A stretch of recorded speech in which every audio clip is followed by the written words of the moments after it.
आज 10 अप्रैल 2023 दिन सोमवार है। Welcome back to clean news MP. चलिए देखते हैं मध्य प्रदेश की 25 फटाफट बड़ी खबरों को। इससे पहले आप न्यूज को कहां से देख रहे हैं हमें कमेंट में जरूर बताएं। साथ ही वीडियो को लाइक करना बिल्कुल ना भूलें। मुख्यमंत्री ने कहा कि ग्लोबल इन्वेस्टर समिट भले इंदौर में हुआ पर 2,41,000 करोड़ के निवेश जबलपुर के लिए। मुख्यमंत्री शिवराज सिंह चौहान जबलपुर पहुंचे। हाईकोर्ट के सामने महाधिवक्ता कार्यालय के नए भवन का भूमि पूजन और गरिमामयी कार्यक्रम में शामिल होने के बाद मुख्यमंत्री मानस भवन पहुंचे हैं, जहां जिला प्रशासन द्वारा आयोजन संवाद कार्यक्रम में वे शहर के प्रबुद्धजनों से संवाद किया। उनके द्वारा लोगों से सुझाव लिए गए कि शहर का विकास समुचित रूप से किस तरीके से हो सकता है। उन्होंने कहा कि सड़कों ने मध्य प्रदेश की तकदीर बदली, अब पूर्व से पश्चिम तक एक्सप्रेस वे बनाएंगे। इसके साथ ही मुख्यमंत्री ने कहा कि ग्लोबल इन्वेस्टर्स समिट भले इंदौर में हुआ पर 2,41,000 करोड़ के निवेश जबलपुर के लिए हैं। मध्य प्रदेश के स्कूलों में विदेशी भाषाओं की भी पढ़ाई कर सकेंगे विद्यार्थी। प्रदेश के विद्यालयों में कक्षा 9वीं से 12वीं तक के विद्यार्थी अब फ्रेंच, जर्मन, स्पेनिश, रशियन जैसी विदेशी भाषा पढ़ सकेंगे। इसकी शुरुआत आगामी शिक्षा सत्र से होगी। यह वैकल्पिक विषय होगा जो उन विद्यार्थियों की राह आसान करेगा जो 12वीं कक्षा तक की पढ़ाई के बाद विदेश में अध्ययन करने की योजना बना रहे हैं। इतना ही नहीं, नए पाठ्यक्रम में तेलुगु, कन्नड़, मलयालम जैसी देश के अंदर बोली जाने वाली भाषाओं को भी शामिल किया है। वहीं इस बार से मध्य प्रदेश बोर्ड में 10वीं में विद्यार्थियों को गणित की पढ़ाई 2 पैटर्न में करने का अवसर दिया जाएगा। ये सभी बदलाव नई राष्ट्रीय शिक्षा नीति के तहत किए जा रहे हैं। राजधानी के सेंट्रल लाइब्रेरी में युवा विभिन्न प्रतियोगी परीक्षाओं की तैयारी में जुटे हैं। सरकारी नौकरी के लिए विभिन्न प्रतियोगी परीक्षाओं की तैयारियों से लेकर विदेश में उच्च शिक्षा का सपना लेकर पढ़ाई में जुटे युवा अपने सपनों को पूरा करने के लिए लाइब्रेरी में कई घंटे बैठकर किताबों में सिर गड़ा रहे हैं। पहले किसी दोस्त के रूम पर मिल बैठकर पढ़ाई करने की बजाय अब विद्यार्थी साथ में पढ़ाई के लिए कम्युनिटी स्टडी स्पेस के रूप में लाइब्रेरियों को चुन रहे हैं। शहर की 2 प्रमुख सरकारी लाइब्रेरियां तो भरी ही रहती हैं। शहर में सैकड़ों की संख्या में निजी लाइब्रेरियां खुल गई हैं। राजधानी के लाइब्रेरियों में कई सुविधाएं उपलब्ध कराई जा रही हैं। मंडला जबलपुर मार्ग का काम फिर होगा शुरू। 54 करोड़ रुपए से होगा सुधार और निर्माण। मंडला जबलपुर हाईवे का काम अब एमपीआरडीसी कराएगी। एमपीआरडीसी ने मंडला से बरेला के बीच करीब 63 किलोमीटर मार्ग में नेशनल हाईवे के मापदंड अनुसार सुधार और निर्माण के लिए करीब 54 करोड़ का टेंडर जारी किया। टेंडर खुलने की प्रक्रिया 17 अप्रैल से होगी। इसके निर्माण में करीब 8 माह लगेंगे। मई के अंत तक आएगा 10वीं 12वीं बोर्ड परीक्षा का परिणाम। मध्य प्रदेश माध्यमिक शिक्षा मंडल की 10वीं व 12वीं की बोर्ड परीक्षाएं समाप्त हो चुकी है। 19 लाख विद्यार्थियों की 1,30,00,000 उत्तर पुस्तिकाओं का मूल्यांकन कार्य तेजी से शुरू हुआ है। 15 मार्च तक हुई परीक्षाओं का मूल्यांकन 17 मार्च से शुरू हुआ था। 10वीं के 2 और 12वीं के 4 प्रश्न पत्रों में बोनस अंक दिए गए हैं।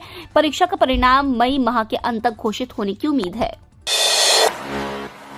ग्वालियर कलेक्टर की पहल, निजी स्कूलों की लूट रोकने के लिए लागू की धारा 144। ग्वालियर कलेक्टर ने लाखों छात्रों पालकों को राहत देने वाले दिशा निर्देश जारी किए। कलेक्टर ने 10 बिंदुओं में गाइडलाइन जारी करते हुए कहा है कि जिससे स्कूलों में पालक और बच्चों को अनावश्यक परेशान नहीं किया जाएगा, न ही स्कूल किसी तरह का दबाव बना सकेंगे।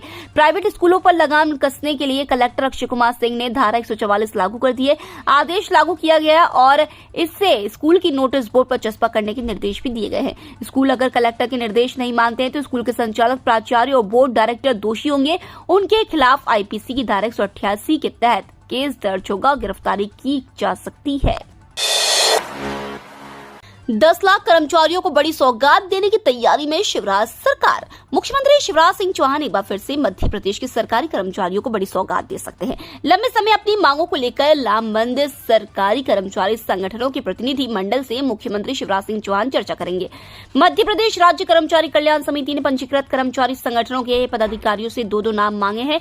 बैठक में कर्मचारी संगठन की मांगों, नीतिगत निर्णय, आर्थिक मामलों समेत अन्य समस्याओं पर खुलकर बात होगी। फिलहाल बैठक की तारीख तय नहीं की गई है। बताया जा रहा है कि 16 अप्रैल के बाद यह बैठक आयोजित की जाएगी। भोपाल दिल्ली वंदे भारत में मिलेगा पनीर, लबाबदा, मेथी पराठा और जीरा राइस। अगर आप भोपाल से दिल्ली जाने के लिए वंदे भारत एक्सप्रेस में सफर करने जा रहे हैं तो खाने की चिंता छोड़ दीजिए। वंदे भारत एक्सप्रेस के खाने के मेन्यू में कई तरह के लजीज व्यंजन हैं जो इस सफर के आनंद को और बढ़ा देंगे। भोपाल के रानी कमलापति स्टेशन से ट्रेन रवाना होने के कुछ ही देर में यात्रियों को ब्रेकफास्ट और उनके पसंद के अनुसार चाय, ग्रीन टी या अन्य ड्रिंक सर्व की जाएगी। यात्री इसमें शाकाहारी और मांसाहारी खाने का चयन कर सकते हैं। वंदे भारत के यात्रियों को खाने के लिए टिकट बुक करते समय लंच के लिए 242 रुपए और डिनर के लिए 308 रुपए अतिरिक्त देने होते हैं। वन विभाग के सामने संरक्षण में है चुनौतियां, जंगलों में क्षमता से अधिक हुए बाघ। मध्य प्रदेश की संरक्षित टाइगर रिजर्व, नेशनल पार्क, अभ्यारण्यों क्षेत्रों में क्षमता से अधिक बाघ हो गए हैं, जो वन विभाग के सामने बड़ी चुनौती है। खासकर टाइगर रिजर्व में क्षमता से 1.5 से 2 गुना तक बाघ है। बाघ संघर्ष एवं रिहायशी इलाकों में बाघों को निकलने से रोकने के लिए व्यवस्थित नए कॉरिडोर बनाने की जरूरत इसीलिए महसूस की जा रही है। शहर महिला कांग्रेस अध्यक्ष ने कैलाश विजयवर्गीय को भेजा मानहानि का नोटिस। इंदौर शहर महिला कांग्रेस अध्यक्ष साक्षी शुक्ला डागा ने भारतीय जनता पार्टी के राष्ट्रीय महासचिव कैलाश विजयवर्गीय को मानहानि का नोटिस भेजा है। जानकारी के अनुसार अधिवक्ता सौरभ मिश्रा के माध्यम से भेजे गए इस नोटिस में कहा है कि भाजपा के राष्ट्रीय महासचिव कैलाश विजयवर्गीय ने महावीर बाग परिसर में आयोजित कार्यक्रम में कहा था कि लड़कियां भी इतने गंदे कपड़े पहनकर निकलती हैं कि अपन महिलाओं को देवी बोलते हैं, उनमें देवी का स्वरूप ही नहीं दिखता, बिल्कुल सूर्पनखा लगती हैं।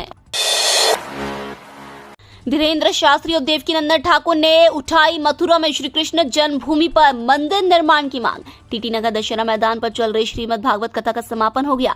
आखिरी दिन श्री बागेश्वर धाम के पंडित धीरेन्द्र कृष्ण शास्त्री कथा में पहुंचे। देवकीनंदन ठाकुर महाराज और पंडित धीरेन्द्र कृष्ण शास्त्री का मिलन हुआ। दोनों आध्यात्मिक गुरु ने देश को हिंदू राष्ट्र बनाने की मांग को लेकर हुंकार भरी। भाजपा प्रदेश अध्यक्ष वीडी शर्मा ने दोनों गुरुओं को गदा भेंट की। भारत को हिंदू राष्ट्र बनाने की मांग उठाई गई। साथ ही अयोध्या में श्री राम मंदिर के बाद भगवान अब मथुरा में श्री कृष्ण जन्मभूमि पर मंदिर निर्माण की मांग उठाई गई। मंडी में सोयाबीन में आई जबरदस्त गिरावट, मूंग में आया उछाल। इंदौर में मंडी भाव की बात करें तो अनाज और सब्जियों के दाम में लगातार बदलाव हो रहा है। सोयाबीन के दाम में बीते दिनों के मुकाबले गिरावट दर्ज की गई है। डॉलर चना के भाव भी पिछले दिन के मुकाबले बढ़ गए हैं। देसी चना के भाव में भी बढ़त आ गई है। मसूर के दाम एमा गिरावट नजर आई है। सरकार की बड़ी तैयारी, केंद्र सरकार से जल्द मिलेगा बड़ा तोहफा, बढ़ेगी नौकरी। प्रदेश को केंद्र सरकार जल्द बड़ा तोहफा दे सकती है। दरअसल एक जिला एक उत्पाद के तहत 100 से अधिक क्लस्टर तैयार किए जाएंगे, जिनमें केंद्र सरकार की ओर से 13 क्लस्टरों को स्वीकृति दी जा चुकी है। जल्दी 11 अन्य क्लस्टरों को स्वीकृति दी जा सकती है। मध्य प्रदेश सरकार द्वारा अपने स्तर पर 71 क्लस्टरों की कार्य योजना तैयार की जा रही है। वहीं अन्य प्रकार की योजना जल्द ही तैयार की जा सकती है। वहीं सरकार ने अनुमान जताया कि इन क्लस्टरों में 2 लाख से अधिक लोगों को रोजगार मिल सकता है। सिम कार्ड का होगा डिजिटल केवाईसी वेरिफिकेशन। अब एक आईडी पर 9 की बजाय 5 सिम होगी एक्टिव। इन दिनों पूरे देश भर में नकली सिम कार्ड से जुड़े धोखाधड़ी के काफी मामले सामने आ रहे हैं, जिसे रोकने के लिए दूरसंचार विभाग द्वारा तेजी से कार्य किया जा रहा है। दूरसंचार विभाग कस्टमर आईडी के उपयोग से फ्रॉड और नकली सिम कार्ड के मुद्दों से निपटने के लिए मानदंडों में बदलाव कर रहा है। इसके तहत अब एक आईडी पर केवल 5 सिम ही जारी होगी, जिसे लेकर आप खुद भी सेल्फ केवाईसी वेरिफिकेशन करवा सकते हैं। 100 प्रकार के कष्टों से मुक्ति दिलाएगी उज्जैन से शुरू होने वाली पंचक्रोशी यात्रा। धर्मधानी उज्जैन में वैशाख मास के कृष्ण पक्ष की दशमी तिथि पर 15 अप्रैल से पंचक्रोशी यात्रा का शुभारंभ होगा। देश भर से आने वाले श्रद्धालु 5 दिन तक वैशाख की तपती दोपहर में 118 किलोमीटर पद यात्रा करते हुए नगर के 4 द्वार पर स्थित 4 द्वारपालों का दर्शन पूजन करेंगे। धर्मशास्त्र के जानकारों के अनुसार इस बार पंचक्रोशी यात्रा के दौरान 5 अलग अलग नक्षत्र विद्यमान रहेंगे। इनकी साक्षी में की गई धर्म यात्रा व आराधना भौतिक जगत के 100 प्रकार के तापों से मुक्ति दिलाएगी। यात्रा का समापन 20 अप्रैल गुरुवार को अमावस्या पर होगा।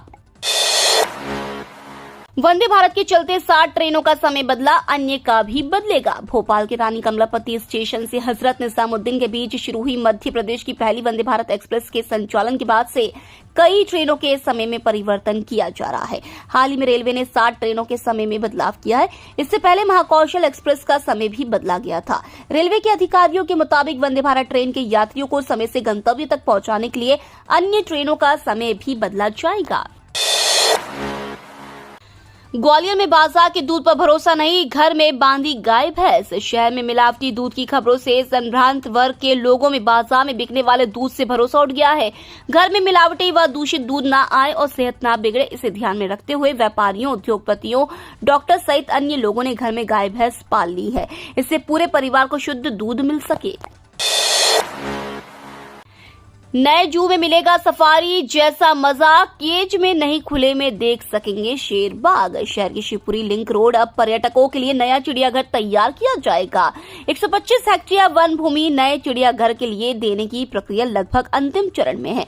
नया चिड़ियाघर तैयार हो जाने के बाद पर्यटकों के लिए ज्यादा वन्य प्राणियों को रखा जा सकेगा।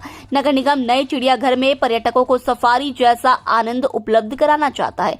यही कारण है कि यहाँ वन्य प्राणियों को पिंजरे में नहीं रखा जाएगा, बल्कि उनके बड़े बड़े बाड़े बनाए जाएंगे। यहाँ पर्यटक गाड़ियों से बाड़े में जाकर खुले में शेर और बाघ को देख सकेंगे।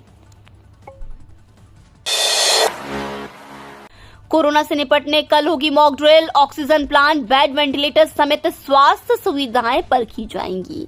प्रदेश में कोरोना संक्रमितों की संख्या में फिर बढ़ने लगी है। इसमें सबसे ज्यादा मामले राजधानी भोपाल और इंदौर में आ रहे हैं। प्रदेश में एक्टिव मरीजों की संख्या 170 है। कोरोना संक्रमण के बढ़ते मामले को देखते हुए स्वास्थ्य विभाग भी अलर्ट हो गया है। हालांकि राहत की बात यह है कि मरीजों में कोई गंभीर लक्षण नहीं है। अभी सिर्फ 5 मरीज अस्पताल में भर्ती हैं, वह भी नॉन ऑक्सीजन बेड पर हैं। ऐसे में केंद्र सरकार के निर्देश पर राज्य सरकार आज और मंगलवार को सुबह 10 से 11 बजे के बीच प्रदेश के सभी जिला और डिस्पेंसरी में मॉक ड्रिल का आयोजन कर रही है, जहां पर ऑक्सीजन प्लांट लगे हैं।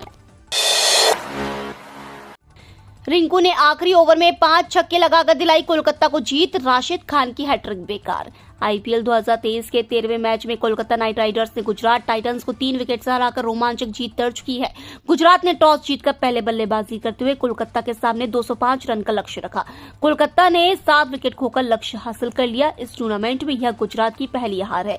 कोलकाता नाइट राइडर्स ने गुजरात टाइटंस को 3 विकेट से हराकर मैच अपने नाम कर लिया है। आखिरी ओवर में इस टीम को जीत के लिए 29 रन की जरूरत थी और रिंकू सिंह ने लगातार 5 छक्के लगाकर अपनी टीम को जीत दिला दी। उन्होंने 21 गेंद में 48 रन की शानदार पारी खेली। पैन आधार लिंकिंग की नई डेडलाइन, इस बार चूके तो देना होगा 10,000 रुपए का जुर्माना। पैन और आधार कार्ड लिंकिंग की नई डेडलाइन 30 जून 2023 है। आप इस डेडलाइन तक 1,000 रुपए के जुर्माने के साथ पैन आधार की लिंकिंग करा सकते हैं। वहीं इसके बाद ज्यादा जुर्माना देना पड़ेगा। हाल ही में केंद्रीय वित्त मंत्री निर्मला सीतारमण ने भी बताया है कि 30 जून के बाद लिंकिंग कराने पर ज्यादा जुर्माना देना पड़ सकता है। आयकर अधिनियम की धारा 272B के अनुसार 10,000 रुपए तक का जुर्माना लगाया जा सकता है। बता दें कि पैन निष्क्रिय हो जाने की स्थिति में आप वित्तीय लेन देन नहीं कर सकते हैं। आयकर रिटर्न दाखिल करना हो या बैंक खाता खोलना, ये सब कुछ प्रभावित होगा। वहीं क्लेम लेने में भी दिक्कत आएगी। बैंक में नहीं है पैसे तो भी कर सकेंगे यूपीआई से भुगतान। भारतीय रिजर्व बैंक के जरिए एक अहम कदम उठाया गया है। इसके जरिए आरबीआई ने बैंकों को यूपीआई नेटवर्क के माध्यम से पूर्व स्वीकृत क्रेडिट लाइनों को ट्रांसफर करने की अनुमति दी है।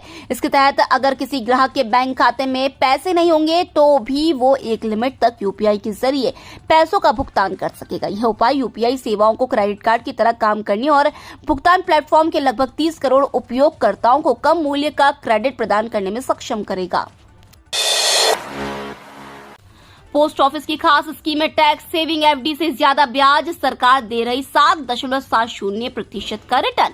अगर आप 5 साल के लिए अपनी जमा पूंजी को निवेश करना चाहते हैं तो आपके लिए टैक्स सेविंग फिक्स्ड डिपॉजिट एक अच्छा विकल्प है। लेकिन अगर आपकी उम्र 60 साल से कम है तो आप पोस्ट ऑफिस की नेशनल सेविंग सर्टिफिकेट स्कीम को भी चुन सकते हैं। एक और जहां अधिकतर बैंक टैक्स सेविंग एफडी पर अधिकतम 7.60% का ब्याज दे रहे हैं, वहीं पोस्ट ऑफिस के इस स्कीम के तहत आपको 7.70% का ब्याज मिल रहा है। आरबीआई ने इस बैंक का लाइसेंस किया रद्द, पैसों की निकासी और जमा पर रोक। आरबीआई के द्वारा दिए गए निर्देशों का पालन करना बैंकों के लिए अनिवार्य होता है। ऐसी स्थिति में अगर कोई बैंक इन नियमों का उल्लंघन करता है तो उसके खिलाफ कार्रवाई की जाती है। भारी जुर्माने के साथ उसे लंबे समय के लिए बंद भी किया जा सकता है। नियम के उल्लंघन की स्थिति में आरबीआई ने एक और सहकारी बैंक पर ताला लगाने की तैयारी कर ली है। मीडिया रिपोर्ट्स के मुताबिक आज मध्य प्रदेश की गुना में गृह सहकारी बैंक का लाइसेंस रद्द कर दिया गया है। अब ठंड में भी उगा सकेंगे खरबूजा, 25 दिन तक रह सकेगा सुरक्षित। भोपाल में पहली बार खेती। खरबूजे को देखकर खरबूजा रंग बदलता है, यह कहावत तो आपने सुनी होगी। यहाँ हम जिस खरबूजे की किस्म की बात कर रहे हैं वह आम खरबूजे की तरह रंग बदलना तो दूर, उसके आसपास भी नहीं टिक सकता। पूसा सरदा और पूसा सुनहरी नाम से विकसित इस खरबूजे को गर्मी के अलावा ठंड में भी उगाया जा सकता है। खास बात यह है कि खरबूजे को घर लाने के बाद 25 दिन तक रखा भी जा सकता है, जबकि आम खरबूजा 2 से 3 दिन में ही खराब हो जाता है। ये तो थी आज की 25 फटाफट बड़ी खबरें। अगर आपको न्यूज पसंद आई हो तो चैनल को सब्सक्राइब करना ना भूले। धन्यवाद।